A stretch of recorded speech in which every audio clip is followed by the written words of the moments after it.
Hello, everybody who is ready for the May market stats. So what we always do is we are always reporting the previous stats that have been sent into the board. So it is June right now, and it is time for the latest market stats. If you are new to my channel, my name is Leanna Martens, and thank you so much for watching. I'm a local real estate agent in Edmonton, Alberta. And if you are considering relocating possibly and you're looking for information about Edmonton, please give me a call. Text me, email me. I promise that I will respond. And I would be happy to support you and your family with confidence and make the transition as easy as possible.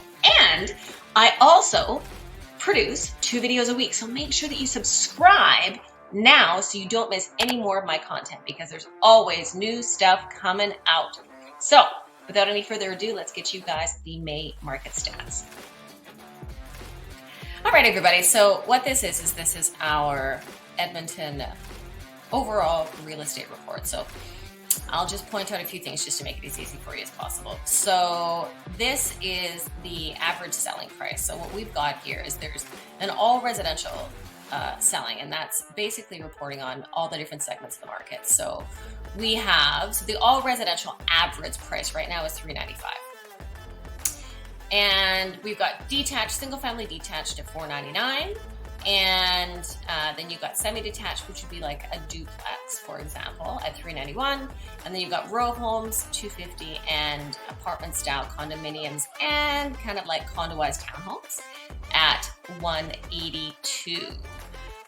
So this kind of gives you an idea of the overall average price. And so if you're looking at coming from Toronto and Vancouver, or I should say even Ontario and BC in general, and you're trying to compare values and get an idea of the value of the Edmonton real estate market, these are great numbers to look at, because as you've seen in previous videos that I've done, the average price of real estate is substantially less, like comparing to 1.3 and 1.9 in, let's just say, the cities of Vancouver and Toronto for single family, and this is 500,000. There's a massive difference in that price point, and therefore your disposable income. So there's one thing that I really want you to understand, because if you don't have perspective and really understand the historical real estate stats, you're going to hear the things that on the news, which is always just short tidbits, and it's always the immediate and the now, and you have to understand what this actually means in the long-term narrative. So 2023, what this is the residential sales activity for all of Edmonton. And over a 10-year period, where we're at right now, if you look at the 2 years of COVID, they're historically anomalous.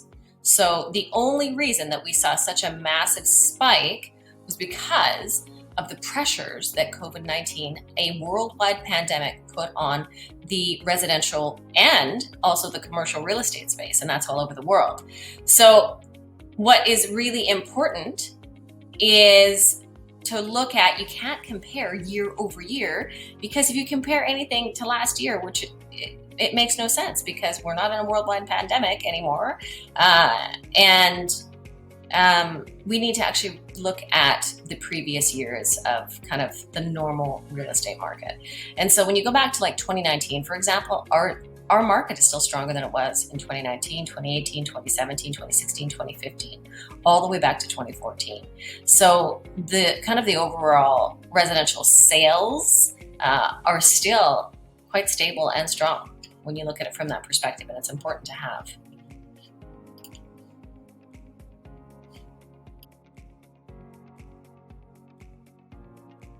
All right, so back to this, just having a look at what type of market are you entering if you were to buy right now, for example.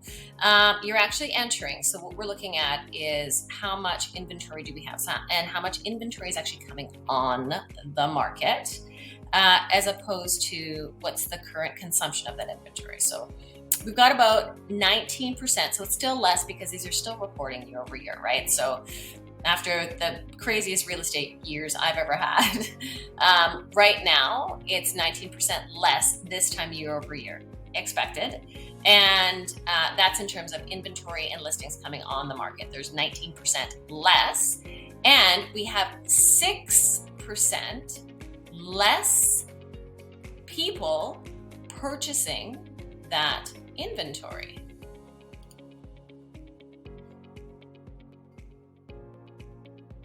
Which in terms of supply and demand has it be a seller's market, because what you're having is you're having less inventory than there currently are buyers consuming that inventory. So this is a seller's market with low inventory. So it actually is a really good time to consider. One, if you're putting your home on the market, to put your home on the market, regardless of the interest rate, there still is more buyers than there are sellers putting their homes on. So that's good to know. And the next piece, in terms from a buyer's perspective, what I'm actually seeing, so if we look at our days on market, this is the additional piece that's really important, is for single family detached, you're still seeing a double the amount of days on market. So, but this is kind of moving into what is more average, right? So for single family detached, it's 41 days. Last year was nuts at 23 days on market. So you do still have some time. So these are the listings that are going quickly. Anything that is fully renovated, obviously, and that is well priced, that is the things that's going to attract multiple buyers.